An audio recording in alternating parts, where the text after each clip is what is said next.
These addresses by selected candidates for ordinary degrees being ended, the deans of the several departments will now present to the President and Fellows and to the Board of Overseers, in the favoring presence of the friends here assembled, the candidates on whom the various academic distinctions are, with due ceremony, to be conferred.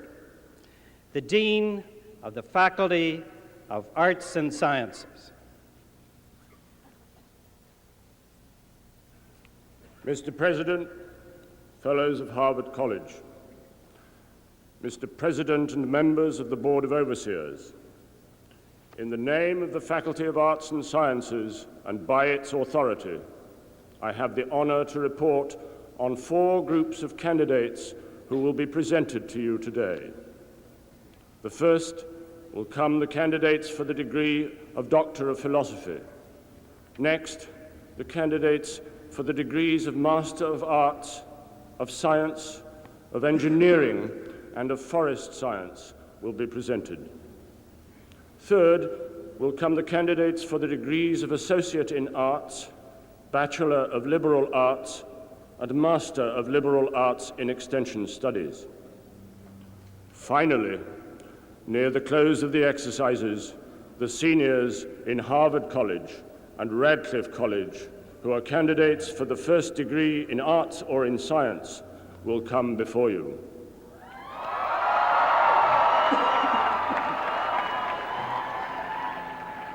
The candidates in each of these groups have, by vote of the faculty, fulfilled the requirements for the degrees for which they are severally recommended. I applaud all of these men and women and wish them well in all that lies before them. They will now be introduced to you by the deans responsible for the programs in which they are enrolled. Candidates for the degree of Doctor of Philosophy will rise.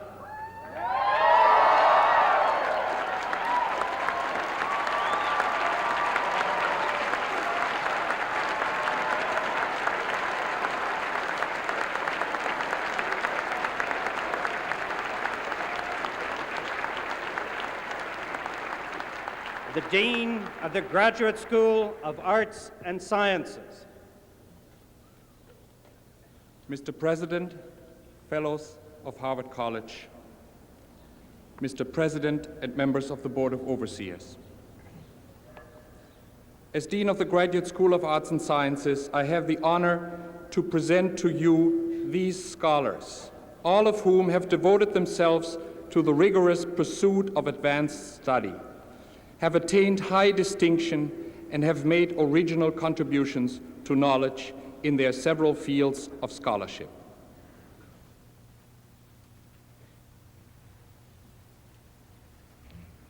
By virtue of the authority delegated to me and recognizing your high academic achievements, I confer on you, men and women of learning, the degree of Doctor of Philosophy, welcome you to the ancient and universal company of scholars, and entrust to you the free inquiry of future generations.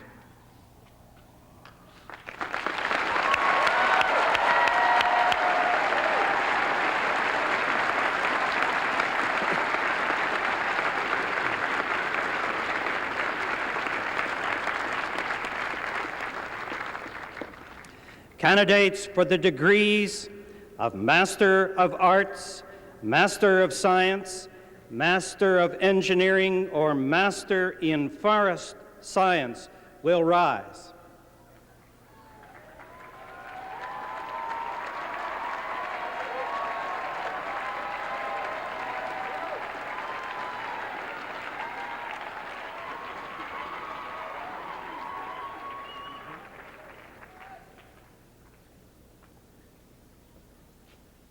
Mr. President, Fellows of Harvard College, Mr. President, and members of the Board of Overseers.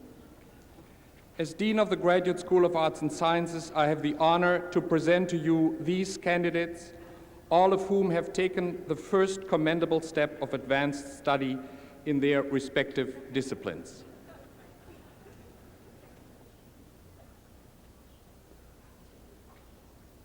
By virtue of the authority delegated to me, I confer on you the degree of Associate in Arts, Bachelor of Liberal Arts, and Master of Liberal Arts, and admit you to the Fellowship of Educated Men and Women.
Candidates for the degree of Associate in Arts, Bachelor of Liberal Arts, and Master of Liberal Arts in Extension Studies will rise.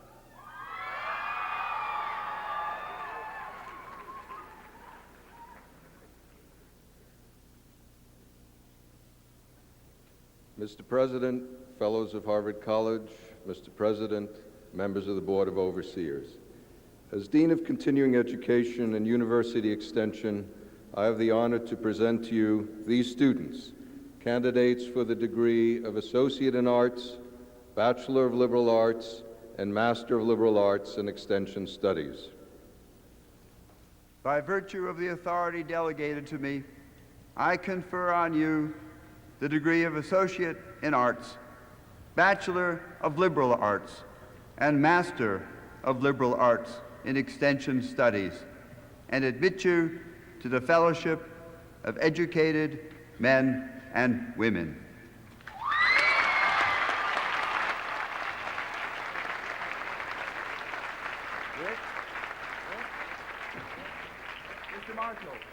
Mr. Marshall, I would have it known that even occasionally in this modern day of high technology,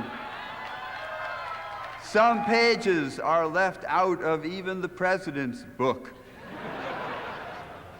And I would like to ask the previous set of candidates for degrees to rise.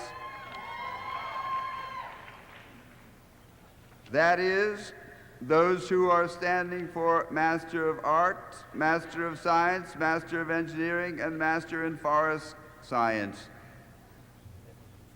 I think it's extremely important that you end the day with your actual degrees.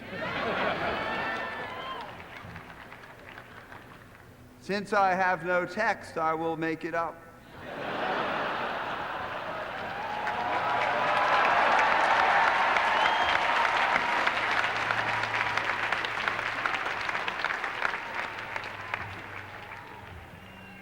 By virtue of every last single bit and ounce of authority delegated to me,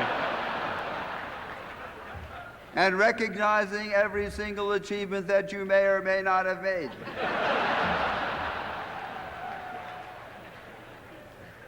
I wish now to confer on you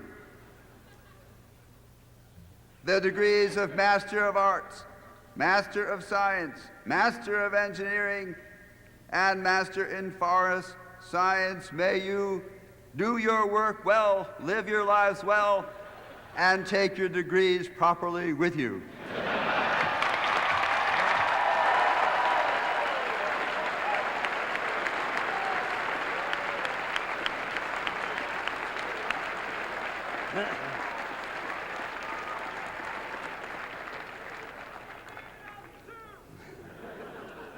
The Dean of the Faculty of Medicine.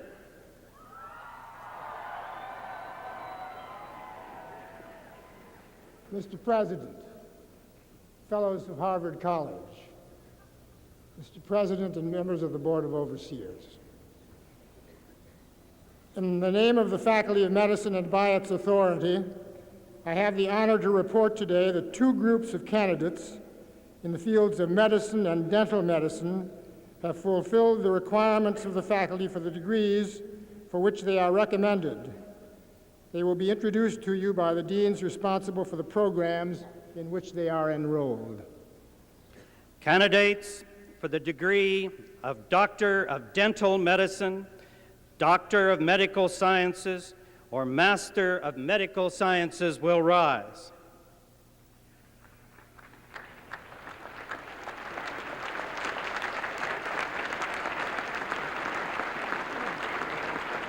The Dean of the School of Dental Medicine. Mr. President, Fellows of Harvard College, Mr. President, members of the Board of Overseers.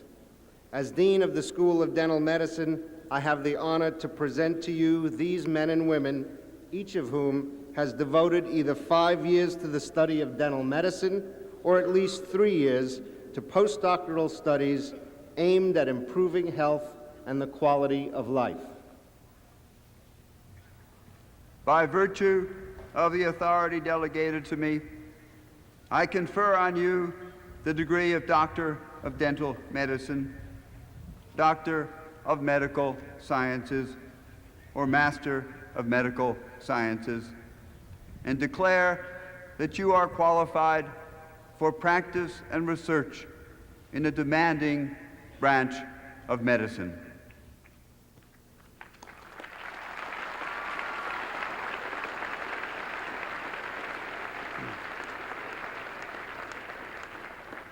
Candidates for the degree of Doctor of Medicine will rise.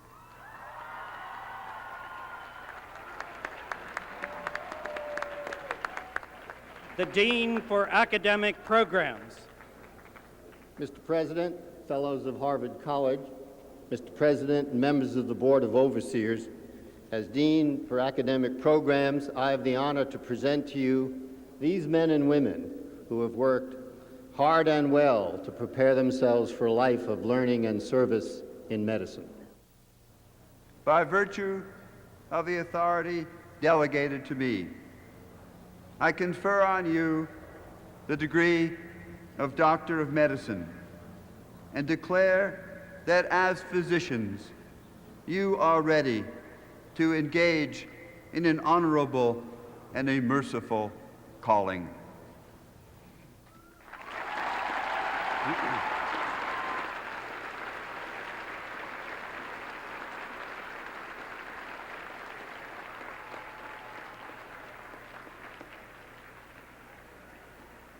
Candidates for the degrees of Master of Theological Studies, Master of Divinity, Master of Theology, or Doctor of Theology will rise.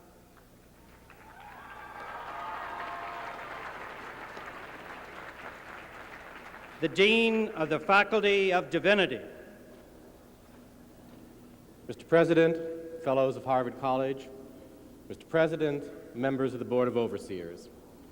As Dean of the Faculty of Divinity, I have the honor to present to you these men and women, each of whom has devoted at least 2 years to theological studies. By virtue of authority delegated to me, I confer on you the degree of Master of Theological Studies, Master of Divinity, Master of Theology, or Doctor of Theology, and declare that you are well prepared to foster the health and vitality of communities of faith and to help in shaping the shared values of our broader society.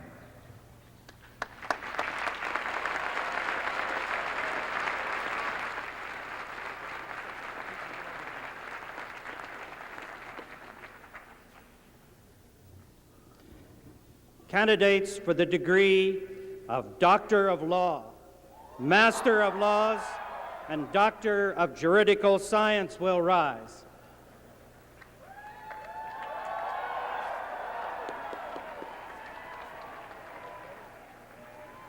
The Dean of the Faculty of Law. Mr. President, Fellows of Harvard College, Mr. President, and members of the Board of Overseers. As Dean of the Faculty of Law, I have the honor to present to you these men and women, each of whom has devoted at least 3 years to legal studies.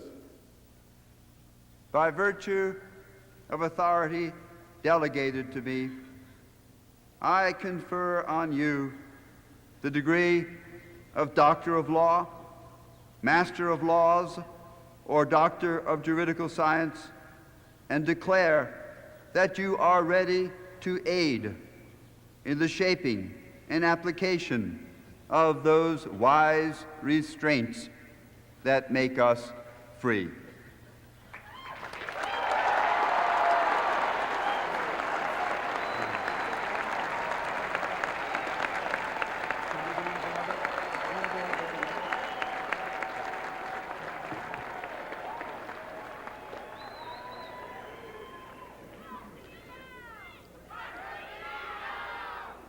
Candidates for the degree of Master in Business Administration or Doctor of Business Administration will rise.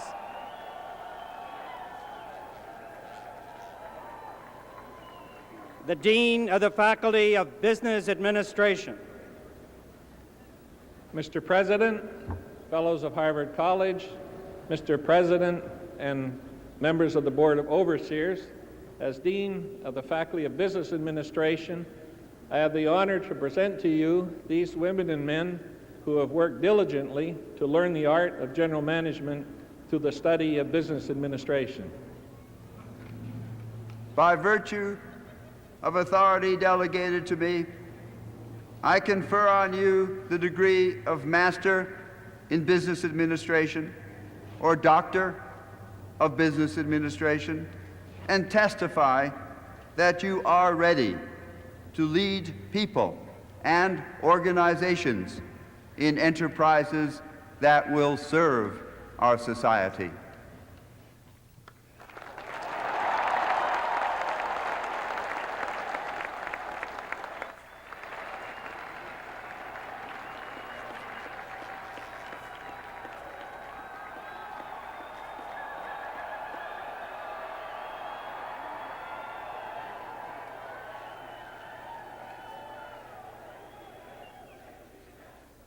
Candidates for the several degrees in architecture, landscape architecture, urban planning, and design will rise. The Dean of the Faculty of Design. Mr. President, Fellows of Harvard College, Mr. President, and members of the Board of Overseers, as Dean of the Faculty of Design, I have the honor to present to you these men and women, each of whom has qualified for a master's degree in architecture, landscape architecture, urban design or design studies, or for a doctor's degree in design. By virtue of authority delegated to me, I confer on each of you the degree for which your studies have qualified you, and testify to your competence effectively to shape the space in which we live.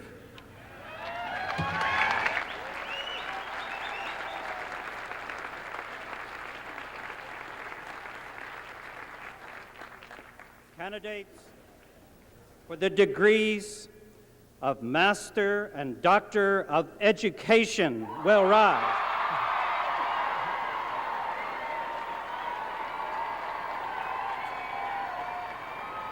The Dean of the Faculty of Education.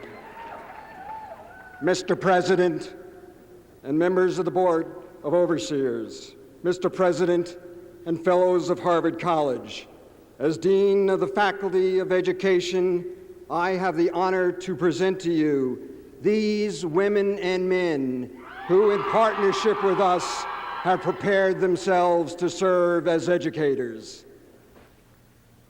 By virtue of authority delegated to me, I confer on each of you the master's or doctor's degree in education and declare that you are well prepared to guide and serve the learning needs of our contemporary society.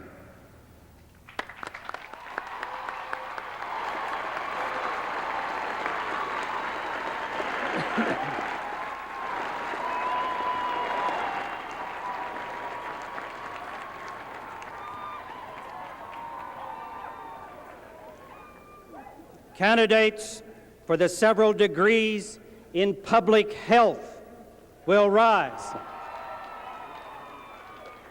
The Dean of the Faculty of Public Health. Mr. President, Fellows of Harvard College, Mr. President, and members of the Board of Overseers, as Dean of the Faculty of Public Health, I have the honor to present to you these men and women, each of whom has qualified for a master's degree or doctor's degree in public health. By virtue of authority delegated to me, I confer on you the degrees in public health for which your studies have qualified you, and declare that you are ready to advance the welfare of peoples everywhere by the prevention of disease and the promotion of health.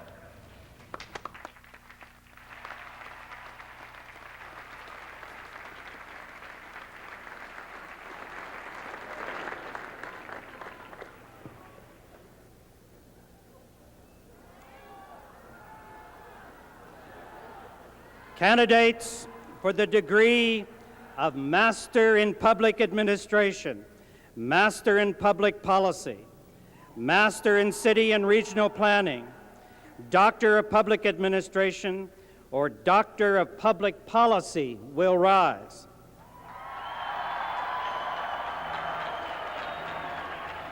The Dean of the Faculty of Government.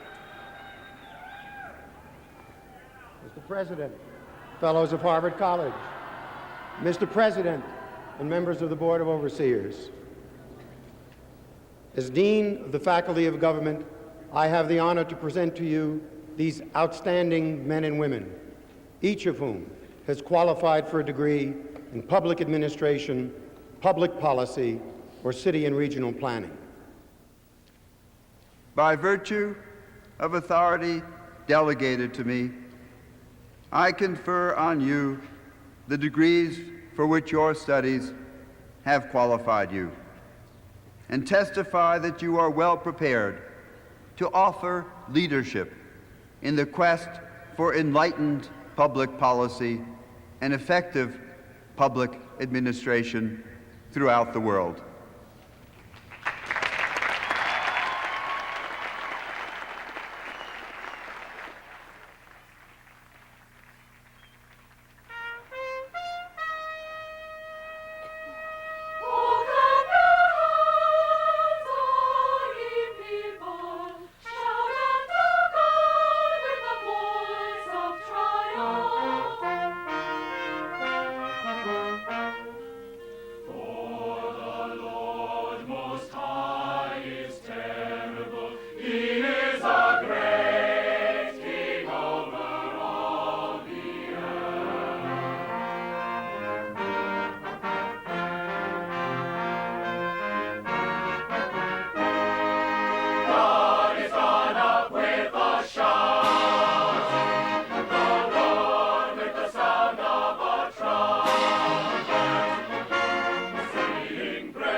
Candidates for the degree of Bachelor of Arts or of Science will rise.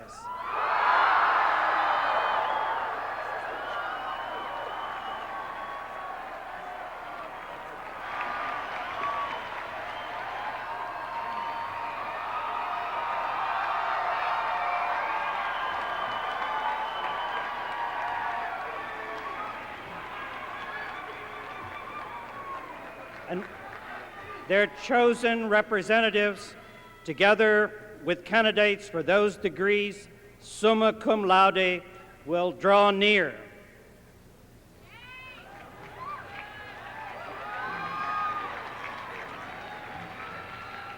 There we go.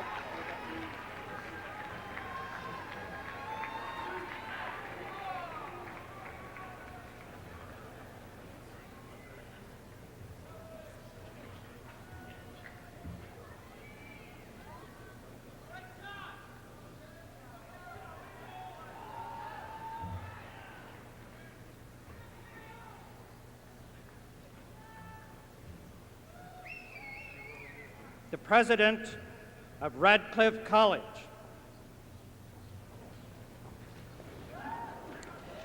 Mr. President, Fellows of Harvard College, Mr. President and members of the Board of Overseers, I have the honor to present to you these women representing candidates for the first degree in arts or in science. The Dean of Harvard College. Mr. President and Fellows of Harvard College, Mr. President and members of the Board of Overseers, as Dean of Harvard College, I have the honor to present to you these graduating men and women representing candidates for the first degree in arts or in sciences. By virtue of the authority delegated to me, I confer on you the first degree in arts or in science and admit you to the fellowship of educated men and women.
Let me say one word.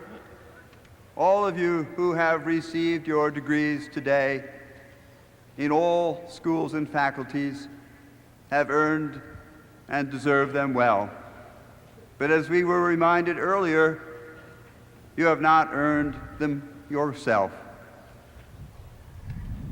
I would like to ask all of those receiving degrees today to join in applauding all the members of your families, your friends, and those others with you who have helped you on this way to this point.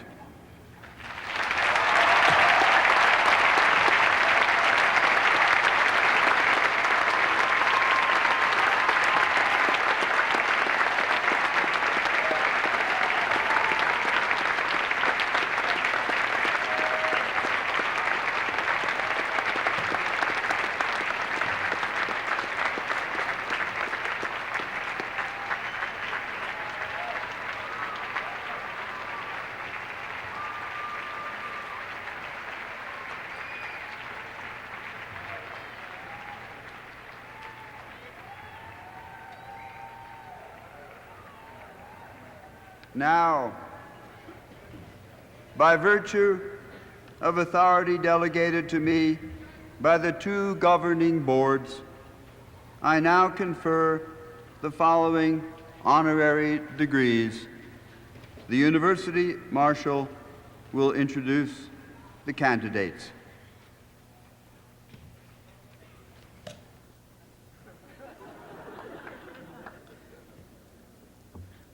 The work of our first honorand, a political scientist who has served on a number of national commissions, reminds us of the powerful impact that contemporary scholarship can have on the shaping of public policy.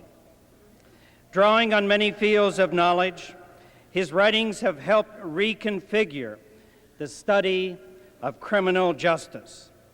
In his 13 books, both theorists and practitioners have found new insights into the workings of urban politics, the dynamics of organizational cultures and bureaucracies, and the dilemmas facing an open and pluralistic society. With his most recent book, The Moral Sense, he follows Aristotle, David Hume, and Adam Smith as an examiner of the ageless question of civic virtue.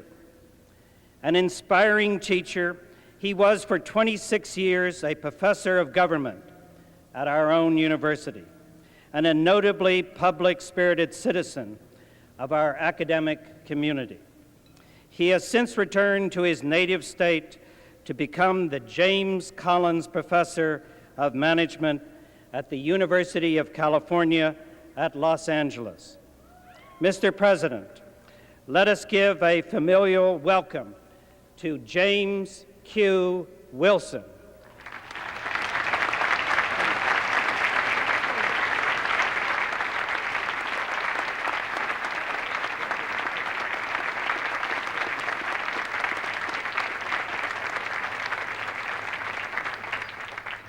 A scholar of broad vision and deep erudition, scanning our American polis and its polity to enlarge our perspectives on democracy and bureaucracy, on virtue and vice.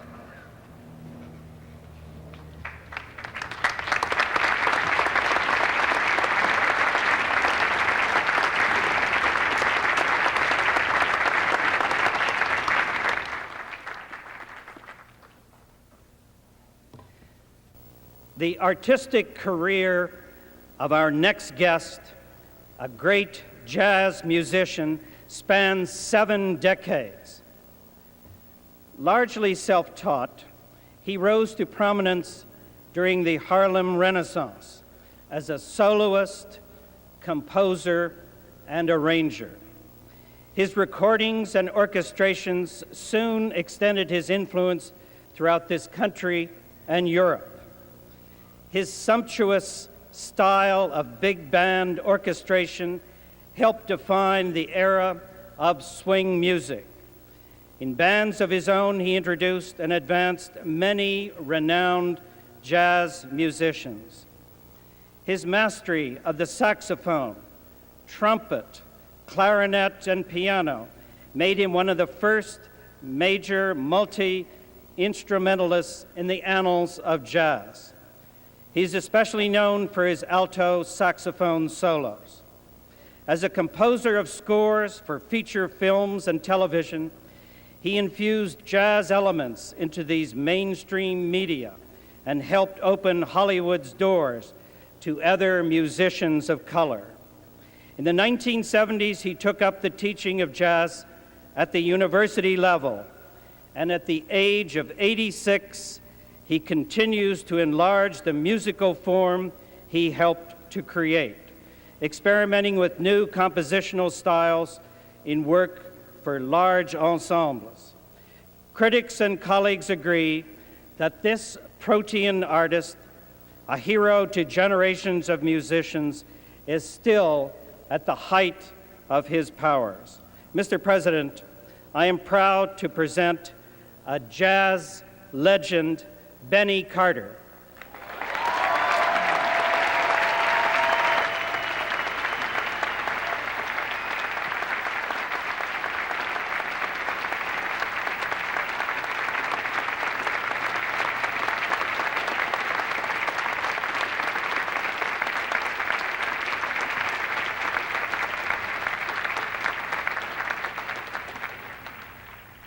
Master of Riffs,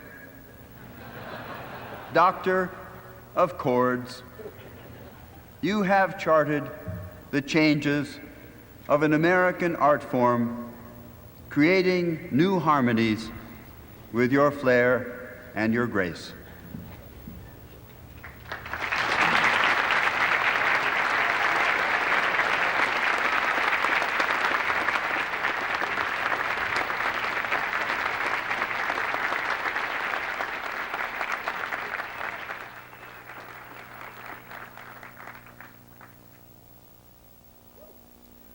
Mr. President, our third guest is a vital figure in the science of molecular biology and in the art of scientific administration.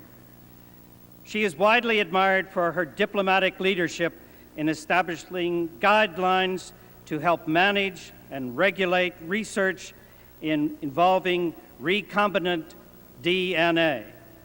Her efforts were critical in establishing public confidence in this dramatic new technology and helped pave the way for the birth of the biotechnology industry.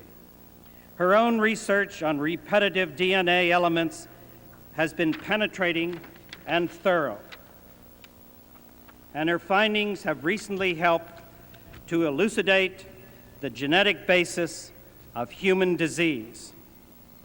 She is the recipient of the nation's highest scientific honor, the National Medal of Science, bestowed by the President of the United States. Her experience as a scientific administrator has been greatly valued at Yale, where she earned her doctorate and later served on the corporation, at the Weizmann Institute, where she sits on the Board of Governors, and at the Carnegie Institution of Washington, of which she is now president. Mr. President, I am pleased to introduce Maxine Singer.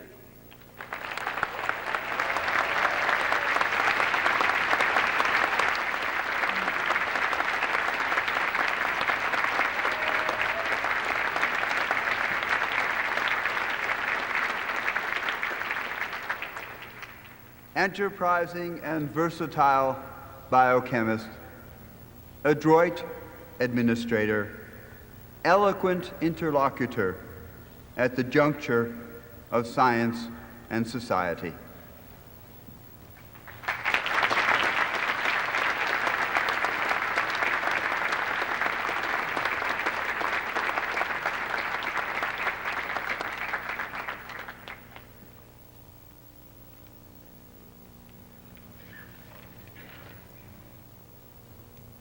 Few of her children, Mr. President, have had as long or as loving a relationship with this university as our next honorand.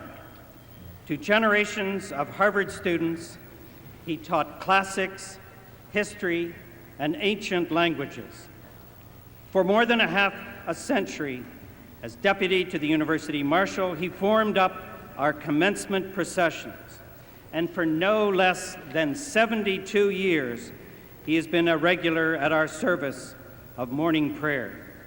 As a graduating senior, summa cum laude in classics, he gave the Latin oration at the commencement of 1925. He then earned 2 Oxford degrees as a Rhodes Scholar at Balliol College and returned to Harvard as an instructor. Present at the creation of the residential house system, he was the first head tutor of Lowell House. And after distinguished service as an intelligence officer in World War II, he was master of Kirkland House for almost a decade.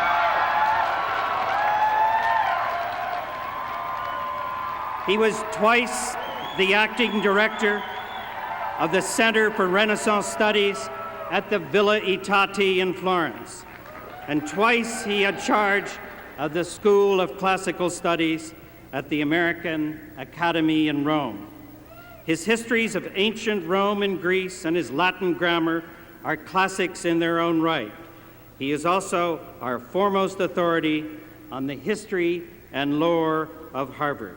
He is the Emeritus Pope Professor of the Latin Language and Literature, Mason Hammond.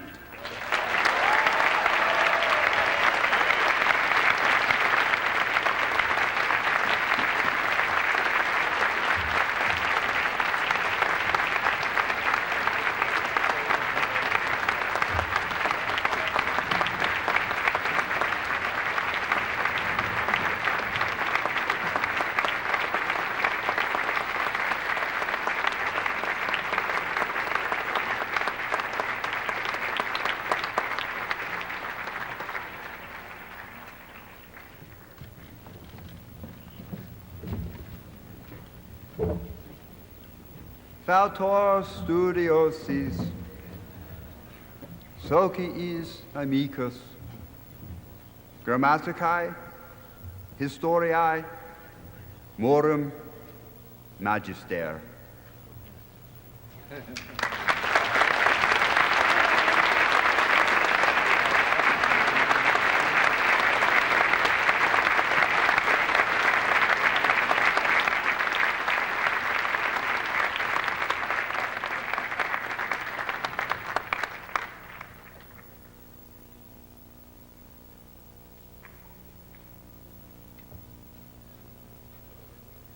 We now honor a scholar who represents the rising generation of American educational leaders.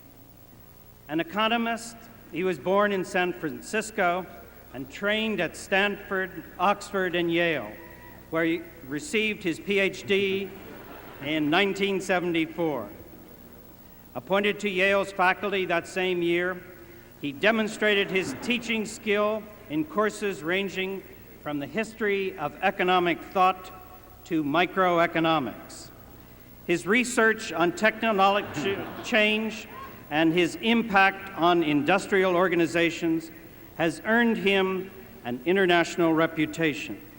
For nearly 2 decades, he has had an important voice in the administration of his university, as a member of major policymaking committees, as chairman of its Department of Economics, and as dean of its largest graduate school. Mr. President, let us extend a collegial greeting to Yale's Beinecke Professor of Economics, that great university's 22nd president, Richard Levin.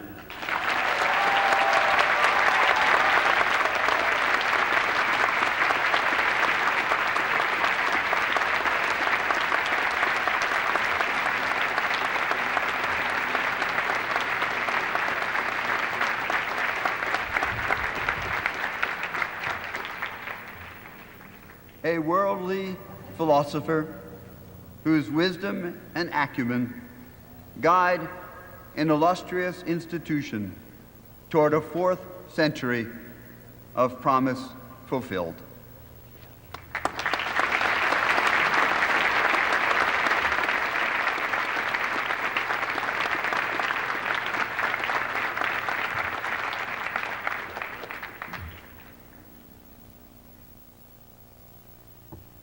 With an unusually broad record of public and social service, our next guest carries on a long-standing family tradition combining religious and educational leadership.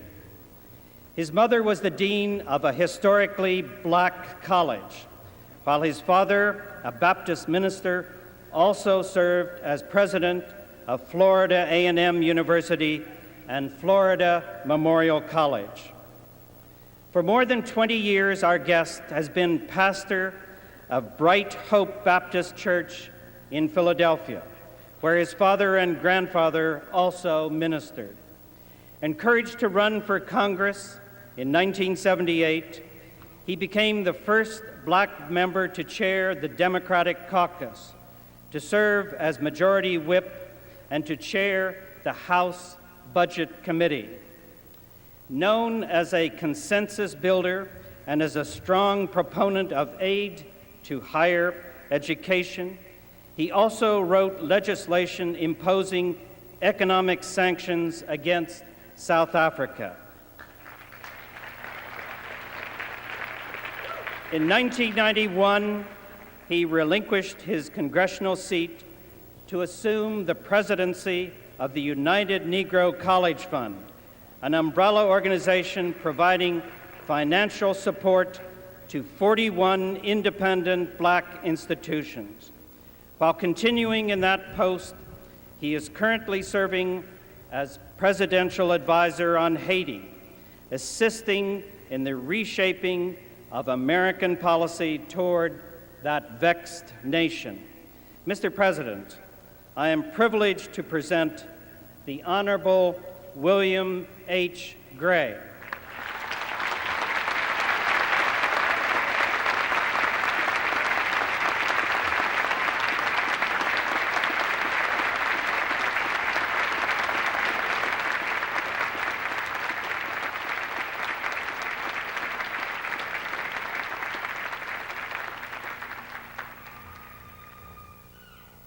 Exemplary in service to church and state, you invigorate American education and public affairs in a time of challenge and of need.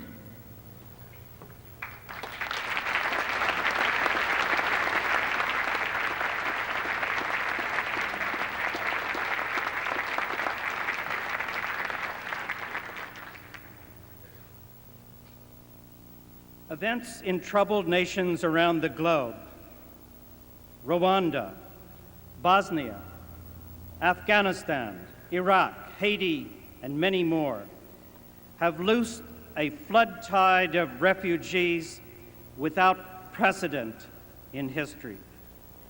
Our next honorand travels constantly in aid of the world's displaced peoples. Born in Tokyo, she graduated from a Roman Catholic university in that city and took advanced degrees in political science at Georgetown and the University of California at Berkeley. Returning to Japan, she distinguished herself as a scholar of international relations, and in 1989, she was named Dean of Foreign Studies at Sophia University, Tokyo. In her parallel career as a diplomat, she was the first woman to hold a senior position in the Japanese mission to the United Nations. And in 1991, she was elected United Nations High Commissioner for Refugees. In that capacity, she monitors relief, resettlement, and rehabilitation efforts, and insistently argues the need to integrate these measures with durable political settlements, protecting the rights of all individuals and ethnic groups. Mr. President, I proudly present the Honorable Sadako Ogata.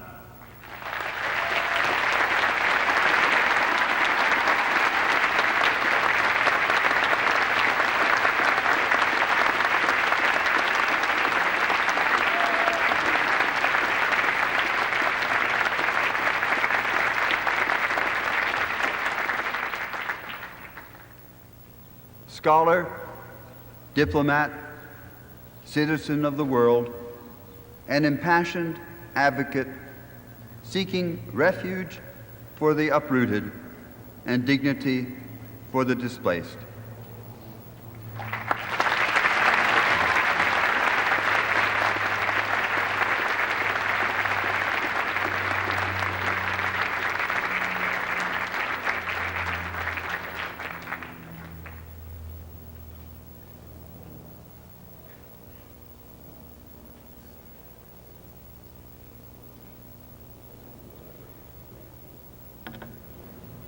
A native of Illinois who graduated from Harvard College in 1929, summa cum laude in mathematics, our next honorand initially hoped to become a doctor. Instead, he became a lawyer and judge who would leave an enduring imprint on American life. After earning his LLB at Harvard Law School, he devoted 25 years to the practice and teaching of law, including 9 years as the Mayo Clinic's resident counsel. In 1959, he was named to the 8th Circuit Court of Appeals, and in 1970, he was appointed to the Supreme Court. In nearly 35 years on the federal bench, he has eloquently defended the civil liberties enshrined in our Constitution and Bill of Rights. Noted for his meticulous scholarship and attention to detail, he is nevertheless impatient with legalistic abstractions that ignore the concrete realities of ordinary existence. In his own words, "I am not a jurisprude."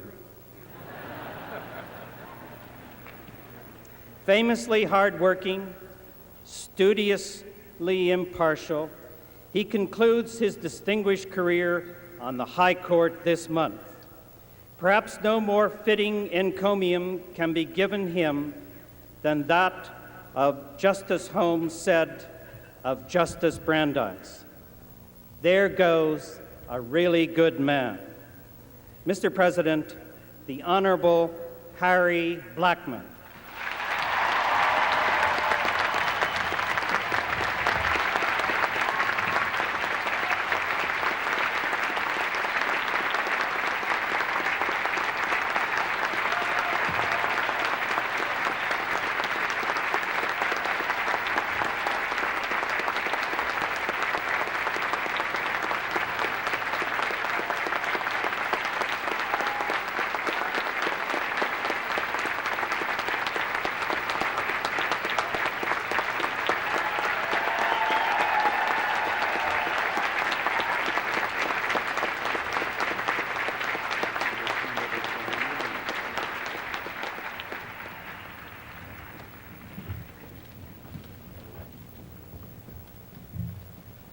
Ardent exponent of the spirit of liberty, courageous voice of conscience, tireless guardian of humane justice in a free society.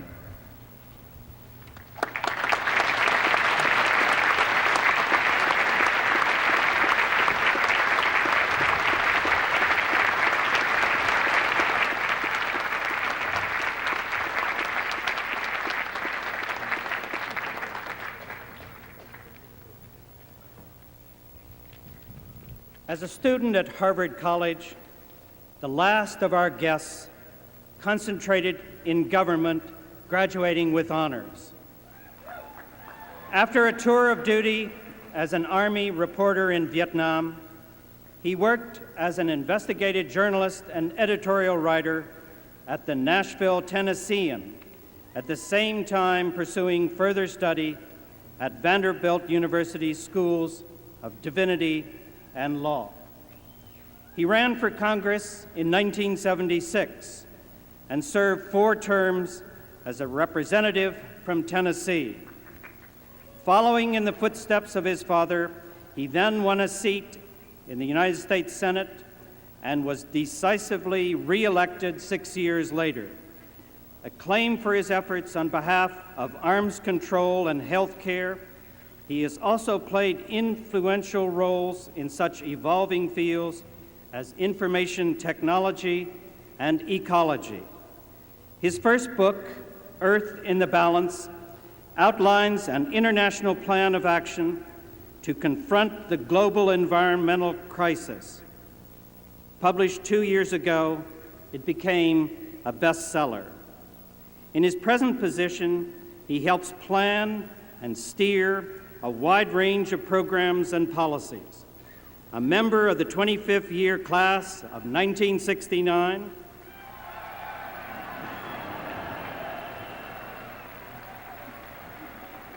a Harvard parent, and a recent member of our Honorable and Reverend Board of Overseers, he has given unselfishly of his time to his university as he has to his country.